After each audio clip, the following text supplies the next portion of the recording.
बहुत ज़रूरी है आपके लिए, आपके बेबी के लिए, पूरे प्रेगनेंसी 9 मंथ के लिए, डिलीवरी के लिए, इवन उसके बाद भी। तो जब मेरी बेटी पैदा हुई तो मुझे पता नहीं था मैं कैसे उसको होल्ड करूँ। जापान में प्रेगनेंसी के बाद एक्चुअली वो अपने बहुत सारे टिप्स देने वाली हूँ, लेकिन सबसे ज़रूरी जो है, जापानीज वुमेन अपने अंदर जो इनसिक्योरिटी है कि मैं मोटी हो गई हूँ या मेरा ये है वो है, बाद में क्या होगा, मेरा जॉब क्या होगा, मत सोचिए, कुछ भी मत सोचिए, जस्ट एंजॉय दिस प्रेगनेंसी।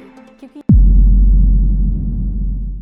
जब मुझे पता चला कि मैं प्रेग्नेंट हो गई हूँ तो पहला जो थॉट मेरे दिमाग में आया वो था, अब तो मैं मोटी होने जा रही हूँ। मतलब मेरे जितने ड्रेसेस है, मेरे जितने आउटफिट है, वो तो मुझे अब नहीं होगा। वो जो थॉट था जिस प्रेगनेंसी के लिए मैं तैयार नहीं थी, और जिस स्पेशली मेरा बॉडी शेप मैं लूज करने वाली हूँ, वो थॉट मेरे दिमाग में एकदम मुझे खा रहा था। हो सकता है कि तब आपको बहुत इनसिक्योर फील हो, लेकिन मैं बोलूँगी कि आपके जो बेबी है अंदर जो पल रहा है, उससे आगे कुछ भी नहीं है।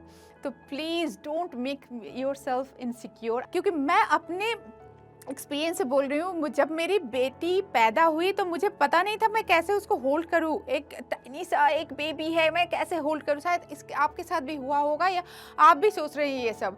तो इसलिए उसके बाद का जो एक्सपीरियंस है वो बहुत ज़रूरी है कि आप पूरी तरह एक स्ट्रॉन्ग मदर बने, और उस अपने आप को, वो जो आपके सामने आपके गोद में आएगा, आपको लगे कि यही ये है मेरे पार्ट ऑफ माई बॉडी।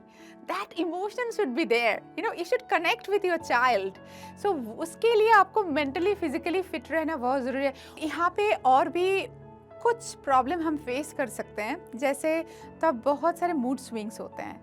बहुत आप मूड स्विंग्स होंगे आपके, जैसे मैंने बताया कि क्रेविंग्स होगा, जब लगेगा लोग आपको इम्पोर्टेंस नहीं दे रहे, नहीं तो बहुत सारे इम्पोर्टेंस दे रहे, या नेबर कुछ और बोल रहे। हमें बहुत सारे सजेशन देने के लिए नेबर आ ही जाते हैं, तो आपको बहुत सारा ओपिनियन सुनाई देगा कि वो बोलेगा ये करो, वो बोलेगा ये करो।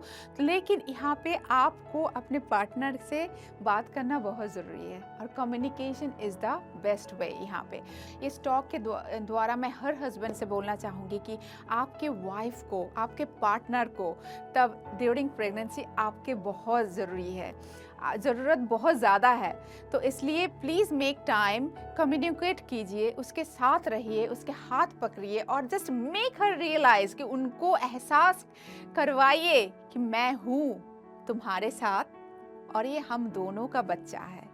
जापान में प्रेगनेंसी के बाद एक्चुअली वो अपने वेट को ज़्यादा नहीं होने देते हैं, और जापानीज जो डॉक्टर्स होते हैं हमेशा बहुत ही स्ट्रिक्ट होते हैं। अगर थोड़ा सा भी बढ़ जाए तो वो आपके डाइट को पूरी तरह कंट्रोल में लाएंगे, तो आपके वेट कभी भी ज़्यादा नहीं होगा। और जापानीज फूड जो है, जैसे आयरन, जिसमें आयरन होना ज़रूरी है, जिसमें कैल्शियम होना ज़रूरी है, ऐसे फूड ही आप प्रेस्क्राइब किया जाएगा आपके लिए।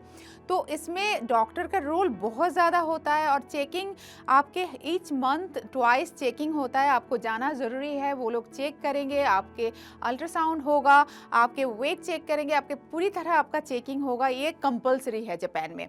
तो डॉक्टर का रोल बहुत ज़रूरी होते हैं। और जैसे जापानीज़ फूड, यहाँ पे मैं और बहुत सारे टिप्स देने वाली हूँ, लेकिन सबसे ज़रूरी जो है, जापानीज़ वुमेन सप्लीमेंट नहीं लेते हैं, क्योंकि जापानीज डॉक्टर्स बोलते हैं जो सप्लीमेंट, जो विटामिन्स है, जो मिनरल्स है, वो आप फूड से ले लो। तो जापानीज फूड में अगर आयरन चाहिए, या जैसे नातो हो गया, जैसे बहुत सारे फूड है, जो सीवीड हो गया जिसमें आयरन आ जाते हैं, ना कैल्शियम आ जाते हैं, तो जापानीज फूड में जापानीज वुमेन वो फूड से ले लेते हैं। शायद हो सकता है कि हमें इंडिया में वो ना मिले, जैसे मैंने बताया कि जैसा देश वैसा वेश, तो शायद हो सकता है कि यहाँ पे ना मिले वो सब। तो आपको अगर सप्लीमेंट की ज़रूरत है, डेफिनेटली अपने डॉक्टर से बात कीजिए और सप्लीमेंट ज़रूर लीजिए। नंबर 3 हो गया कि ये लोग अपना मूवमेंट को स्टॉप नहीं करते हैं, और बहुत सारे जापानीज़ वुमेन जो वर्किंग वुमेन हैं, वो लोग अपना नहीं छोड़ते हैं। अपना मैटरनिटी लीव में जाने से पहले, वो भी 1 हफ्ते पहले या 2-3 दिन पहले उसमें आ जाता है मैटरनिटी लीव में, तो वो बाद में एक्सटेंड कर सके उसको।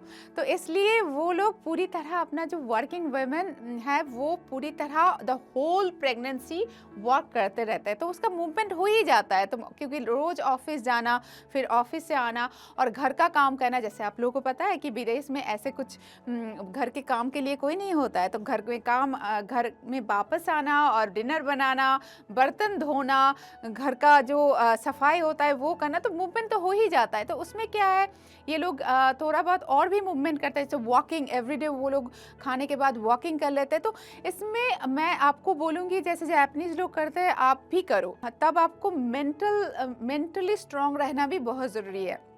तो आप प्राणायाम कीजिए, आप डेफिनेटली बहुत सारे जो प्रेगनेंसी के दौरान जितने बहुत सारे आसनास है वो ज़रूर कीजिए। मेंटली आपको खुश रहना बहुत ज़रूरी है, क्योंकि जो हार्मोन्स आपके सिक्रेशन हो रहा है वो डेफिनेटली डायरेक्टली आपके बेबी जो आपके वूम में है वो उसको अफेक्ट कर रहा है। तो आपको खुश रहना बहुत ज़रूरी होता है। आफ्टर प्रेगनेंसी मेरा जो हो गया कि इतना हंगर बढ़ गया था कि मैं कुछ भी खाने लगी थी।